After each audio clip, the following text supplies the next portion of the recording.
This podcast is sponsored by eBay Canada. eBay Canada has been supporting Canadian small business retailers for 25 years. With their up and running program, you can access eBay's 180 plus million buyers in 190 countries around the world. With up and running, there are no listing fees on up to 200 listings per month, and you only pay fees when you sell. As part of the eBay community, you get real-time advice and inspiration and access to powerful selling tools and insights. Go to ebay.ca/up and running, stay local, and sell global. Welcome to Canada's podcast, the number one podcast for entrepreneurs by entrepreneurs. Hi, this is Angela Barnard coming to you from Canada's podcast today with Jose Azares, the founder of Nidum. And I'm super excited because they are a reasonably startup company, but just deployed their sort of user experience over the last couple of weeks.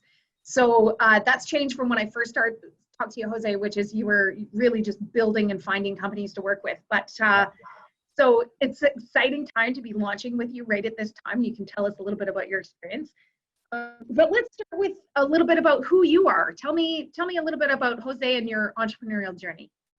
Yeah, so, well, I guess I was born in Venezuela. I was born in South America. So immigrated to Canada back in 2008. I actually went to Montreal to actually do my master in engineering. And that's basically where my entrepreneurial journey started, right? So when after finishing my master in engineering, I actually went to work with Suncor Energy because I knew that before becoming an entrepreneur, I needed to get that corporate experience for me to get that structure and that discipline that you need as an entrepreneur. So worked with Suncor Energy for 5 years, loved it, great experience, great company. But then after that, I decided, okay, I have the structure, I have the discipline. So now what I needed was actually the business knowledge. Okay, so what most people sometimes don't get is that when you come from a country like Venezuela, you're not exposed to all this sophisticated business mentality because our economy there is not as sophisticated as the one in Canada, Europe, or the States. So that was my next step as an entrepreneur. So after getting the structure and discipline, I decided to actually go back to McGill University and do my MBA so I could get that business skills that I needed because I wasn't really level with people at my own age. I need to get that boost, So went to McGill, did 1 year there, and then did another year at UT in Texas. And that actually gave me the confidence when it came down to business, and strategy and marketing for me to launch my first business, and which was basically, it was a technology company for the oil and gas industry, since that's what I came from. I created a SaaS product, for oil and gas companies that dealt with pre-commissioning and turnover activities. So did that while I was doing my MBA, went really well, did it for a year. And then after a year, I decided that it wasn't really what I wanted to do. And then decided to launch a restaurant brand, very different from the previous. No kidding. Yeah, I know. So when oil and gas, then when a SaaS product, tech, and now I went to a restaurant brand. And the reason why I did that is because I wanted to do something a little more down to earth. When you're dealing with technology, you're basically dealing with coding, dealing with all this kind of stuff. And I wanted to do something with my hands. So that's the reason why I actually went to do a restaurant brand, something that I could do on my own. Just so you know, I'm not a technical founder by any means, okay? So yeah, so went to do a restaurant brand. I founded a Regrub in Calgary back in 2015. Regrub is basically a boutique a burger shop, very creative, very innovative, and very quirky. And since 2015, we actually grew the brand to 3 locations. And yeah, so that was basically my next entrepreneurial journey after I did that technology company for the oil and gas. So did that for basically until January 2019. So okay. Yeah, grew the company to basically those 3 locations, did really well.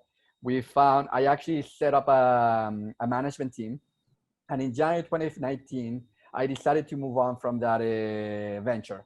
I loved it, but I wanted to do something different. I wanted to basically push myself as an entrepreneur and decided to move on and use the previous experiences that I had, the technologies experience Absolutely. and the hospitality experience and the passion that I have for social impact and combine that all together and see what I could come up with. So April 2019, I decided to go and do an incubator in Copenhagen, in Denmark. Oh, So wow. yeah, so I did an incubator with a Singular University in Silicon Valley. So they have something called the GSP, which is the Global Startup Program. So they choose entrepreneurs throughout the world that are looking to attack a social issue, right? Like a global issue. So applied for it, got accepted. I went to do an incubator in Copenhagen for a month and a half, and then another month and a half in Silicon Valley. And that's where Nidum was actually founded. Okay. So that's basically the whole thing. Now I'm a little bit curious about Singular University because I know of it. Is that is that a Peter Diamandis project? Yeah. Yes. Okay. So of course I'm a huge Peter Diamandis fan. Yeah. You know, anybody who hasn't read Bold or something, you know, and know of SpaceX, right? Yeah, exactly. You should be. But tell me, can you just share a little bit about that experience? Only because I want to live vicariously through you a little bit. Yeah, I can just put it in one phrase. It was awesome. Okay, like it was really, it was like I always tell people that in your life you have some inflection points, inflection points that basically take you to a different level, intellectually, spiritually, or however you want to call it. So yeah, the Singular University was definitely an inflection point for me as an entrepreneur. It allowed me to see emerging technologies in a different way. Okay, that's basically what Singular University is all about. It's about basically exposing you to emerging technologies and see how you can leverage those emerging technologies, not just to create a business, but to create a business that can actually have a very social impact or a very global impact. So that's hands down the program itself, and the people in the program it was just amazing. So what social impact was on your bucket list as you applied for that incubator? Inclusion. I always been a big I won't say I don't like putting labels on myself, you know, like I won't call myself an activist. I'm obsessed with inclusion. Okay, just because of the fact that I'm an immigrant here in Canada. You know, my parents were an immigrant back in Venezuela. My parents were not from Venezuela; they were from Chile. So that is in my DNA, and I've seen a lot of unfairness and issues when it comes down to inclusion in the workplace. And with Regroup, with the local boutique burger shop, we did that really well. 20 to 30% of our workforce, they come from vulnerable communities. So basically intellectually, physically challenged, new Latin immigrants, veterans, refugees. And we found that actually changed the culture of the company. So that's basically what I wanted to do. I wanted to create a way for companies so we can encourage companies to be more inclusive, you know, so their workplace could be more inclusive. And I found that the biggest issue why companies are not inclusive or cannot be inclusive is because they're busy with their business. If you're a restaurant owner, you don't really have the time to actually be inclusive because you're on the go all the time, right? And also because the reality is that some of these vulnerable communities, they do require extra training and extra accommodations. Like myself, when I new landed in Canada, I didn't know English as well. So I had to spend more time training, right? And normally what happens, we put that burden onto the employer. So what I wanted to do, I wanted to basically find a way how to digitalize the training experience so we could basically make the training accessible to the vulnerable communities. And we can put basically the ownership on them. If you want a job, if you want to get out there, let's give you what you need in order to empower you. Don't go to the employer and put the burden on them. So that's basically the whole idea. That's how Nidum started. So basically with that moonshot, how can I democratize employment opportunities so everybody can have access to the training experience? And you've gone from the idea of inclusion to personal empowerment, right? In a business setting. So I love it. So I just want to jump in just because I'm again totally intrigued about Nidum, and I'm just gonna, for fun, because I've got your website open, I'm just gonna screen share. So as I scroll through your website, could you just give us a snapshot of how it works? Yeah. So basically, how it works is that what we do in order for us to create these immersive training modules is that we leverage on virtual reality technologies and 360-degree imaging. So imagine Google Maps, right? Everybody knows Google Maps, right? Okay. So imagine if we were creating an immersive training module, let's say for McDonald's or for Tim Hortons, where you can actually train in the store, right? not gamify, not digitalize. It's actually you're in the store. It's like a 360-degree image of the store. And basically what you're doing, you're interacting with people in it. So as soon as a client comes in, the client will say, hey, how are you? And then you reply back. So basically we're simulating the job. And you can see here in this video. So if you click on that video, and you're gonna see, basically you click on go, and it's basically gonna show basically how you greet. You can click on the play button, I think on the bottom. Oh yeah. Yeah. So it just simulates the job. Oh, sorry, I totally cut you off here. That's okay. So Wow. basically that's the whole idea. You're basically simulating the job. Okay. Instead of actually reading a PDF that you have no idea. When you read a PDF, when you read a job post, when you read something in Kijiji or in Indeed, you have no idea. You're just reading words, right? Yes. So this takes the guessing out of the picture. So it's the same thing that what happened with the pilots. You know, pilots back in the 80s, the way that they trained it was with simulators, right? Right. So basically, we just took the same principle. We said, how come only pilots have access to simulators? Why can't we just create a simulator to any job out there, right? You know, I'll ask you one question. If you were to go into a plane, did you question the pilot whether he's going to take off or land? Of course you don't. You just assume that he has the skills to do it. Because you know that he's being simulated. You know that he has so many hours of simulation before, not even also for dealing with issues. The same idea happens with this. Now, all of a sudden, what we're doing, we're actually giving people the opportunity to train and get hours of experience to that specific job before they start their work. That way, when they go for the first day of work, you know, they're not intimidated. They have a pretty good idea on how they have to behave and how they have to work. Mm-hmm. Yeah. I love it. Now, we talked a little bit that, hospitality was your breakthrough industry, which is great terminology. I can totally envision, I think I saw in that video that it was Regrub, right? That one of the locations, which is very cool. Yeah. I spent many years in the hospitality industry myself, all through university. And I can say that, and it was at the keg, right? So again, they had super hard systems, we timed, and it was intense, but it was also resilience training as far as dealing with people and understanding systems, how frontline worked with backline, things like that. No. Are some of those concepts involved in your training modules? Yeah. So the great thing about our training modules is that they're very flexible. Like right now we're doing modules for onboarding, just basically to give an idea. So for example, if you're a new graduate and you want to start working at the keg and you have no idea about what the keg is. So we're actually doing some onboarding modules about basically introducing the new hire to what the company is all about, to their employee tools, to basically their policies, so it's not as dry as the PDF or the peer-to-peer training. So we're doing modules just for onboarding. We're doing modules for the front of the house, how for customer service. We're doing modules for line cooking. So the modules can actually be applied to any role. Well, and can you share a little bit about your business model? That's always my intrigue. I just love, how people set things up. So is it is there a consumer buy-in, or is it corporate buy-in, or a little bit of both? Yeah, so we're a B2B company. So basically the way it works is that we create the modules for the business, okay? The user is the business itself, okay? Yes. And basically they pay for the development fee, so for them to create the module. So they pay an upfront fee for them to create the module itself, okay? The fee is only $500. And what we do, we actually create the module. We actually go into the store, we do the immersive content creation, we do the audio recording, and then we code everything so they can have a fully deployable module, okay?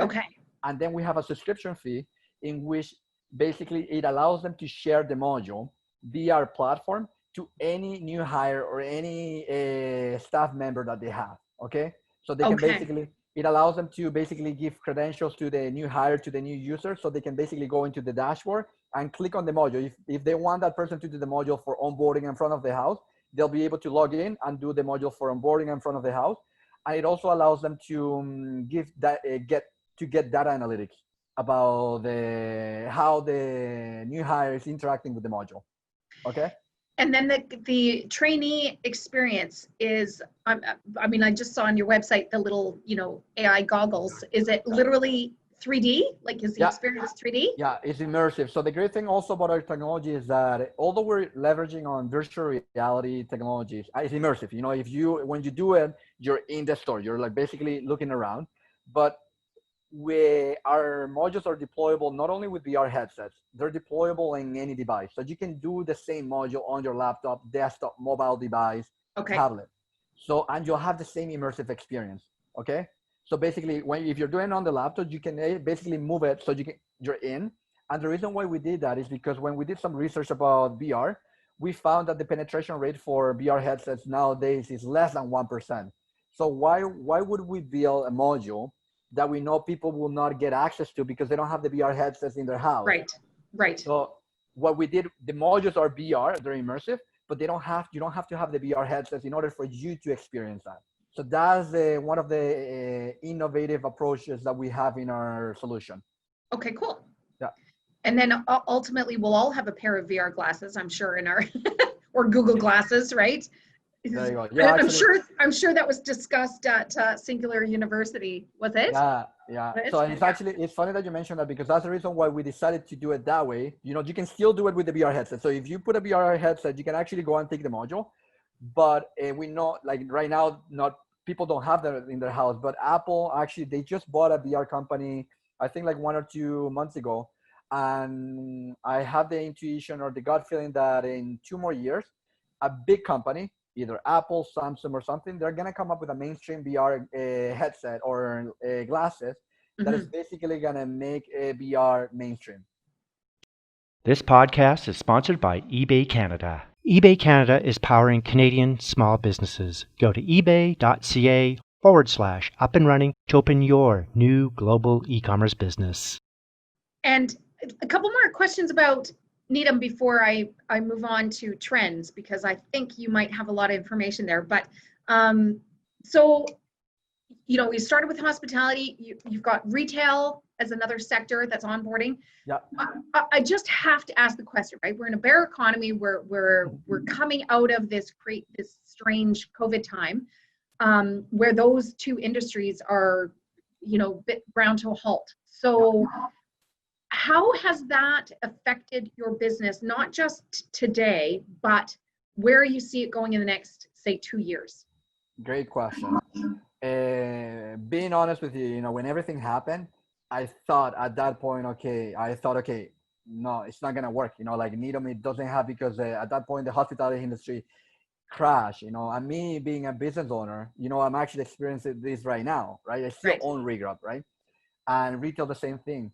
But actually what I found is that it actually was the other way around, because now companies, as they're reopening, they're not hiring 1 or 2 people, they're hiring 10, 15, So what happened is that the way that they were onboarding and training people before did not make any sense, for that type of a onboarding and training. So what it did, it actually made our product very relevant. Actually, 80% of the businesses that we signed up right now, we signed up in the last 2 months.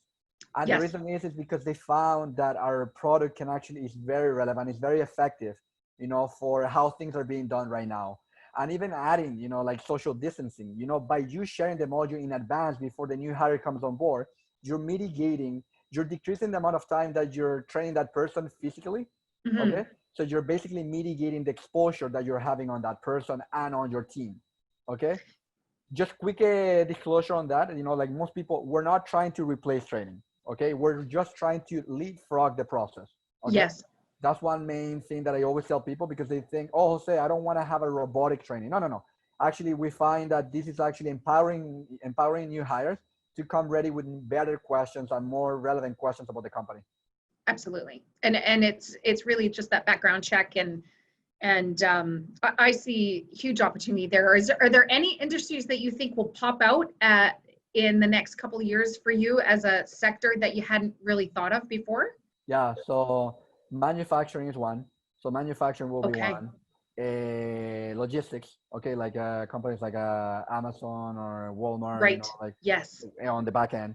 Then EdTech, educational technology is a huge thing. So imagine, a university that has basically an online course, like a video, like an e-learning.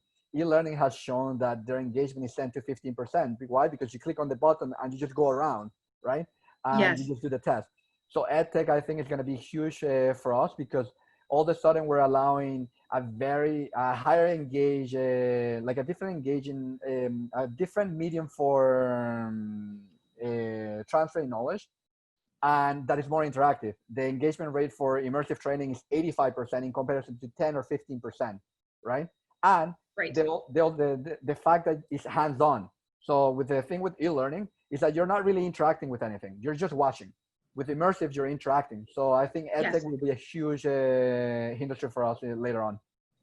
I see some huge opportunities for you there. Okay, let's jump to, just because I just need to go back to that emerging technologies concept, is could you give us 2 or 3 emerging technologies that you experienced at Singular University that all business owners and entrepreneurs should really be aware of and try and onboard in the next, say, 5 years? So AI/ML, okay? When I say AI, everybody talks about AI. AI is bigger than what people think. So more about ML, like machine learning.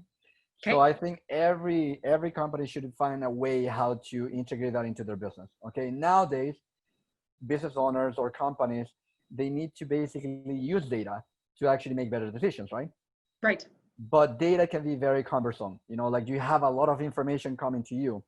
So if you leverage or empower ML in your company, then you'll be able to create basically like a filter, okay? You'll be able to actually get the data that you need and allow those ML technologies to make decisions for you, or to screen this data for you, okay? So that's huge. So I think any company nowadays will have to embrace that. And their companies already doing that, like in daily basis, like Amazon, that's the reason how what you want, so that's actually one big thing that a company should be embracing right now.